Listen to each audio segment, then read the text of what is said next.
आप उमर खालिद के पिता हैं। उमर खालिद मेरे ख्याल से चौथा साल है, 14 साल होने वाला है। उमर खालिद जेल में है।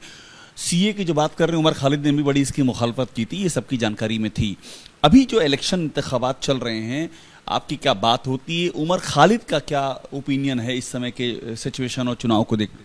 देखिए, आपको ये मालूम है कि उमर खालिद ने जितनी भी यहाँ पर एजिटेशन चलाए हैं जेल जाने से पहले, वो सिर्फ सीए पे नहीं चलाए हैं। उन्होंने आदिवासियों के अधिकारों पर चलाए हैं, दलितों के अधिकारों पर चलाए हैं, रोहित कोमिला की पूरी मूवमेंट को लीड किया है, और लेडीज़ की जो हमारी महिलाओं के जो पे जो अत्याचार होता है उसके हक़ में चलाए हैं, किसानों के हक़ में चलाए हैं, और सीए के ख़िलाफ़ चलाए हैं। और उनका मानना ये था कि सीए के खिलाफ इसलिए नहीं चलाए थे कि सीए से कोई मुसलमानों को नुकसान पहुंचना था। उनका कहना था कि भाई ये डिस्क्रिमिनेटरी कानून है और पार्लियामेंट आपको ये अधिकार नहीं देती कि आप कोई डिस्क्रिमिनेटरी कानून बनाएं। तो जाहिर है कि उमर खालिद भी जाहिर यही चाहेंगे कि इस देश के अंदर लोकतंत्र सुरक्षित रहे, फांसीवाद ना आने पाए, जो सेकुलरिज्म बाकी रहे, और यही उनकी कोशिश भी थी जेल जाने से पहले भी और अभी भी। वो जेल से भी उन्होंने जो कुछ भी लिखा है, जो पेपर्स में जो छपा है, जो पोर्टल्स में जो छपा है, उसमें ये बात उन्होंने साफ तौर पे स्पष्ट तौर पे कही है। खालिद चूंकि जो भी डेवलपमेंट होते हैं उनकी नज़र में होता है, वो अपनी टिप्पणियां करते हैं। अभी यहाँ से दिल्ली का जो चुनाव हो रहा है उसमें कन्हैया भी लड़ रहे हैं, उमर खालिद के साथी हैं और वो लोग साथ में जेएनयू में रहे हैं। तो कन्हैया को लेकर के उमर खालिद का क्या मानना है, उनकी कैंडिडेचर को लेकर के क्या मानना है? दिल्ली से क्या जीतने की सूरत दिख रही है उनकी? देखिए, कन्हैया और उमर खालिद साथ साथ थे जेएनयू के अंदर। दोनों की विचारधारा अलग अलग थी, लेकिन बहरहाल दोनों साथ थे। और दोनों पर आप जानते हैं कि जेएनयू में एक केस हुआ था, दोनों को उसके अंदर यानी चार्जशीट में दोनों के नाम थे। दोनों कुछ दिन के लिए गिरफ्तार भी हुए थे उस केस में, और दोनों ने एक दूसरे के साथ मिलकर कई प्रेस कॉन्फ्रेंस किए। तो जाहिर है कि कन्हैया और उमर खालिद आपस में दोस्त थे, और जाहिर बात है कि कन्हैया भी इस देश के अंदर लोकतंत्र की लड़ाई लड़ रहे हैं। तो उमर खालिद बिल्कुल ये चाहते हैं कि वो कन्हैया कुमार वहाँ से जीते, और हमारा मानना ये है कि कन्हैया कुमार की पोजीशन बहुत मजबूत है और कन्हैया कुमार वहाँ से जीतेंगे। देखिए, कन्हैया कुमार बेसिकली इस देश के अंदर यानी उन्होंने उमर खालिद के इशू पर कोई बात कही या ना कही हो उनकी गिरफ्तारी के बाद, वो अलग इशू है। लेकिन कन्हैया कुमार बहरहाल यहाँ सेकुलरिज्म की लड़ाई लड़ रहे हैं, कन्हैया कुमार लोकतंत्र की लड़ाई लड़ रहे हैं, तो इसलिए उनकी सहमति। दिलचस्प बात है भी आपने जो कही, और ये सवाल उठता है कि उमर खालिद के लिए कन्हैया कुमार को बोलते हुए नहीं सुना, लेकिन कन्हैया कुमार के लिए उमर खालिद की मंशा है कि वो चुनाव जीते। ये जो डिफरेंस है, इसके पीछे की वजह क्या है? देखिए, ये सवाल तो आपको कन्हैया कुमार से करना चाहिए, इसलिए कि ये उमर खालिद ने कभी भी ये नहीं चाहा कि कन्हैया कुमार जो राजनीति में आगे बढ़ रहे हैं, पहले वो सीपीआई में थे, बाद में कांग्रेस में चले गए, तो उमर खालिद ने हमेशा पब्लिकली उनको सपोर्ट ही किया है, पब्लिकली कभी अपोज नहीं किया। आज भी सपोर्ट कर रहे हैं, आज भी सपोर्ट करते हैं बल्कि, और वो उमर की ख्वाहिश ही होगी कि उनका साथी है, जेएनयू का साथ में जेएनयू का पढ़ा हुआ है, जेएनयू का साथी है, क्लासमेट एक तरह से, यानी यूनिवर्सिटी के साथी रहे हैं।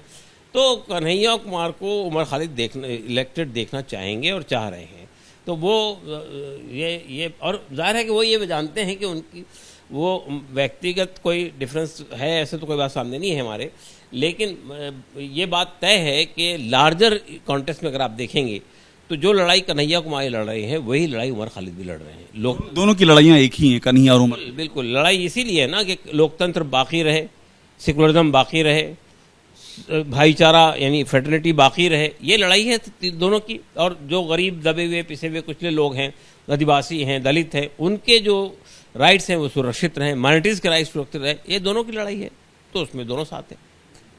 एक बात मुझे और बता दीजिए कि ये जो कन्हैया कुमार लड़ रहे हैं यहाँ पर, तो उसमें एक आरोप उनके ऊपर बीजेपी की ओर से लगाया जाता है, टुकड़े टुकड़े गैंग का आरोप लगाया जाता है, और ये आरोप उमर खालिद पर भी चस्पा किया गया था। इसको लेकर के आपकी, चूंकि मैं इसलिए पूछ रहा हूँ चूंकि उमर खालिद तो जेल में, लेकिन आप उनके संपर्क में रहते हैं, पिता हैं, आपकी बातचीत होती है, तो ये मुद्दा इस समय भी उछला हुआ टुकड़े टुकड़े गैंग का, इस पर क्या है? ये टुकड़े टुकड़े गैंग की बात, जिस वक्त ये इशू आया था, एक आरटीआई डाली गई थी कि जिसमें ये पूछा गया था, नहीं आरटीआई नहीं, एक मेंबर ऑफ पार्लियामेंट में सवाल किया था होम मिनिस्टर से, क्या टुकड़े टुकड़े गैंग नाम की कोई चीज़ पाई जाती है, अगर है तो उसकी तफसीलात क्या है। जवाब होम मिनिस्ट्री की तरफ से ये आया था कि टुकड़े टुकड़े नाम की कोई गैंग नहीं है। देखिए, ये जो बात कही जाती है टुकड़े टुकड़े, भाई अगर आप समझते हैं कि कोई ऐसी बात कही थी, 2016 का इशू है, उस पर आपके हमारे अरविंद केजरीवाल साहब ने फॉरेंसिक लेबॉर्ट्री से वो तस्दीक कराई थी और ये कहा था कि ये जो वीडियो है इसके साथ छेड़छाड़ की गई है, और आज तक के 2016 से आज तक के उस केस में आगे नहीं बढ़ रहा है वो केस। अगर आप समझते हैं कि उमर खालिद सेडिशन का मुकदमा लगा था, तो वो अगर वो केस में कोई दम होता तो वो हुकूमत आगे बढ़ाती।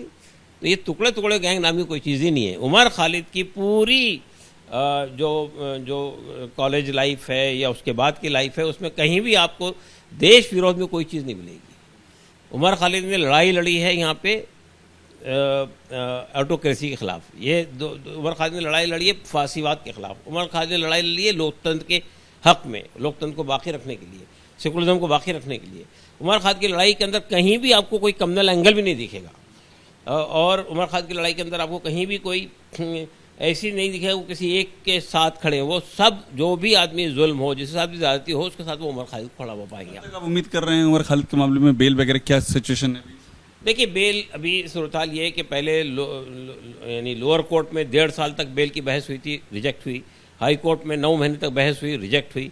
सुप्रीम कोर्ट में भी तकरीबन 9 महीने तक वहाँ केस रहा और बार बार एडजर्नमेंट होता रहा, 14 बार एडजर्नमेंट हुआ। फिर हमने केस को वहाँ से वापस लिया है। अब लोअर कोर्ट में हम दोबारा आए हैं। लोअर कोर्ट में बहस कंप्लीट हो गई है, फैसला रिजर्व हो गया है। हमें उम्मीद है कि उमर खालिद को रिहाई मिल जाएगी। शुक्रिया हमसे बात करने के लिए।